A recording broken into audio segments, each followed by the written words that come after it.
Pastor Roberson drops a nugget of wisdom on Morgan. He tells her forgiveness is the other side of an apology.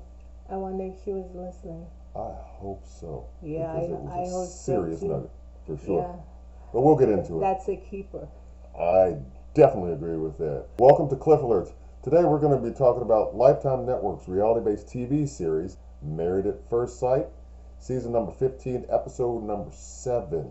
We'd like to ask you if you can like, share, and subscribe, and please send us your comments. Absolutely, absolutely. All right. Binh and Morgan, back from the honeymoon. Right. That started with challenges, obviously. Yeah, they couldn't get married with all the other couples because Binh got sick. Right. And of course they had to wait for him to recover. And when they went to their honeymoon, Binh overreacted about the situation concerning Morgan about her credentials. Right. And he was wrong. And he was wrong. Right. He told Justin, who overreacts to everything. So it wasn't a good situation, and Morgan felt like he violated her trust.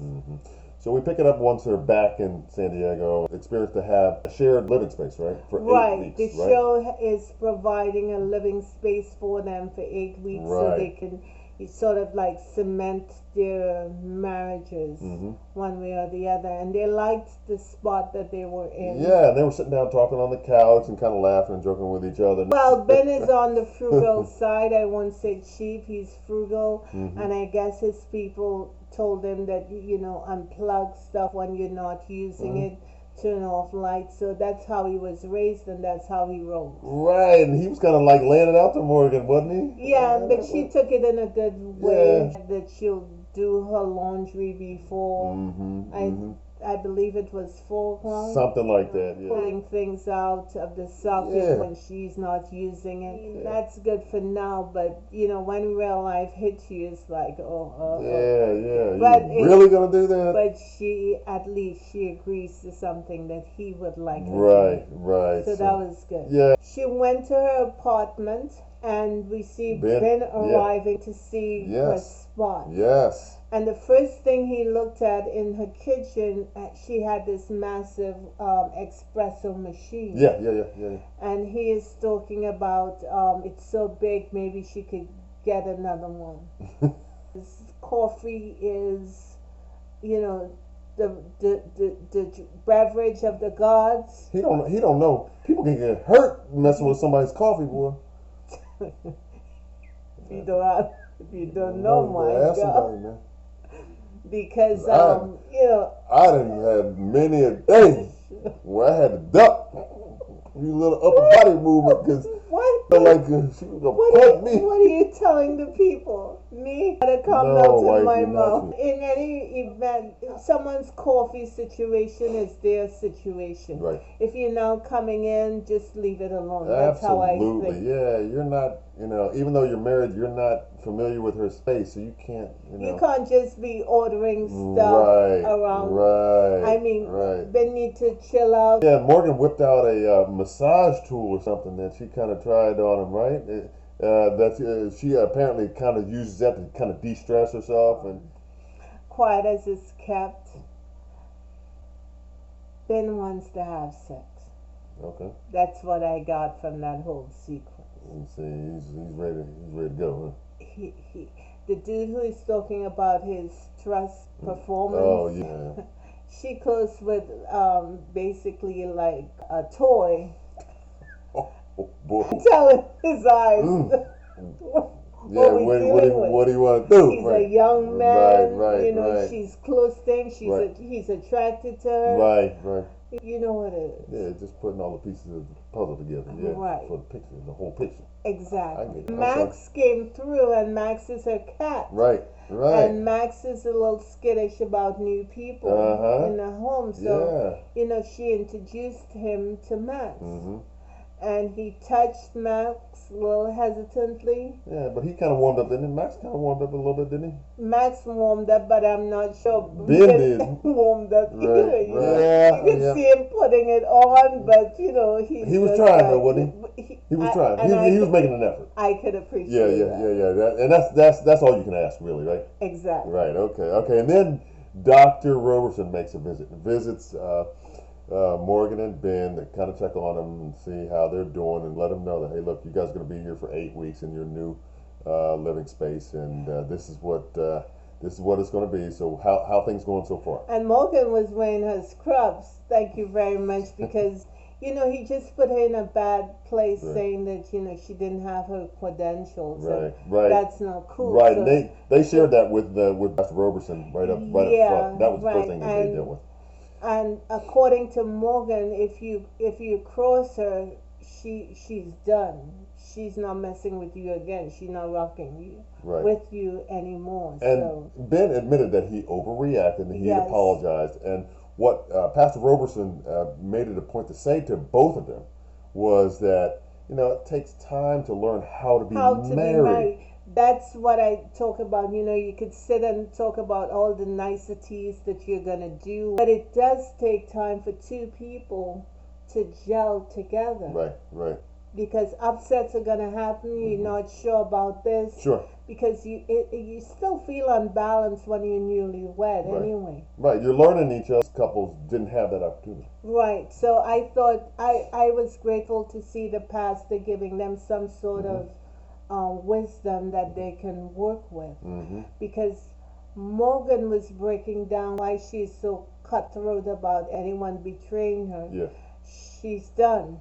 Yeah, and she talked about her father. Right, and then she kind of broke down a little bit. Yeah, and evidently she has had a lot of disappointments with her father. Right, and their relationship and the trust situation had been destroyed. Right, so and the relationship is not what I guess she would like it to be. Right. Well, he wasn't there at her wedding. Right. And that was one of the things that Ben picked up on after they got married, when he was asking her friends about her family situation. Because he comes from a tight-knit family. And it's kind of the opposite and it's with the her. opposite for her. Yeah. And it's just something that is a tough challenge for her to do. Because we all walk around with these hurts that we have from, when we were kids. Because when you're small, you're really in love with two people, your mother and your father. And when one goes away and you don't really understand, it's a whole lot of stuff it's a journey, it's a challenge. It's kind of hard, but that's kind of hard.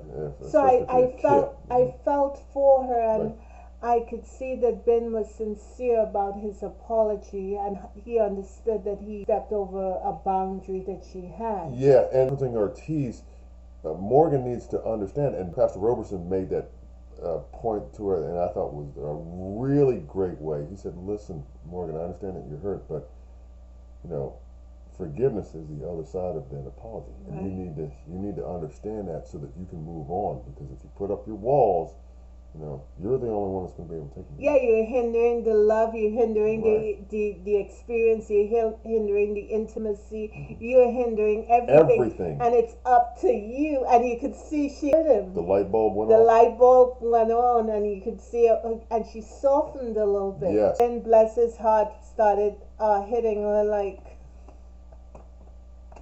in not a very romantic and soothing way. Yeah, what was that all about? I mean, the brother gotta learn. Remember, this is the brother who's talking about his trust ratio. Yeah. So he doesn't have that skill set. He got to develop that. She got to teach him. Right.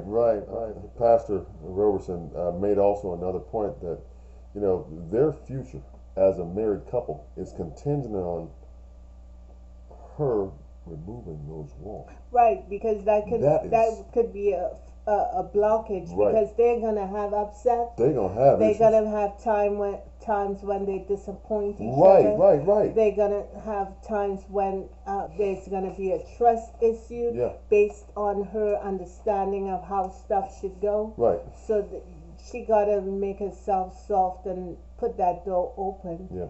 Remove the key and throw it away, because and she has to practice that. Yeah, that's gonna be Because when you're accustomed doing something one way, it's not. Although you know what to do, you now have to practice doing that. Yeah, that's going to be interesting to see how she goes down that road. Yeah, for sure. absolutely. For sure. And how Ben supports her in her effort. Right, but they seem like a younger couple to me. Yeah. And I wish them well. Yeah, I'm pulling for them. But I just think that Morgan can run over Ben if he lets her. Right. Because she's an independent woman. Mm-hmm. And you know how independent women roll.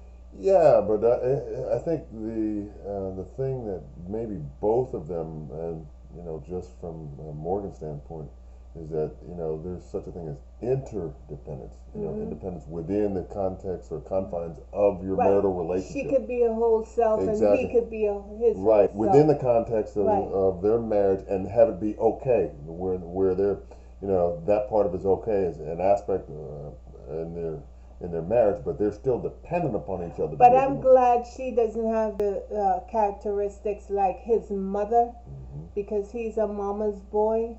And Morgan don't have time for that. You could already tell. She already told him, hey, when I get home, I'm tired. You got to take care of yourself. Yeah, she made that clear, didn't she? She sure enough did. Wow. Okay, so... It is what it is. Yeah. So, while you're unplugging stuff, make sure you got the food and everything ready, because I'm out. I'm worn out. People are on me all day long. Caregiving all day. So when I get home, I hope he heard her. I hope so too. And I also hope that's not necessarily a hard thing with her as well. Right. Even though gotta give her leeway because of what she does. Because nursing is no joke. No question. I can't even imagine. Gimme. What nurses deal with on a daily basis. You're talking about frontline soldiers. Absolutely. Wow.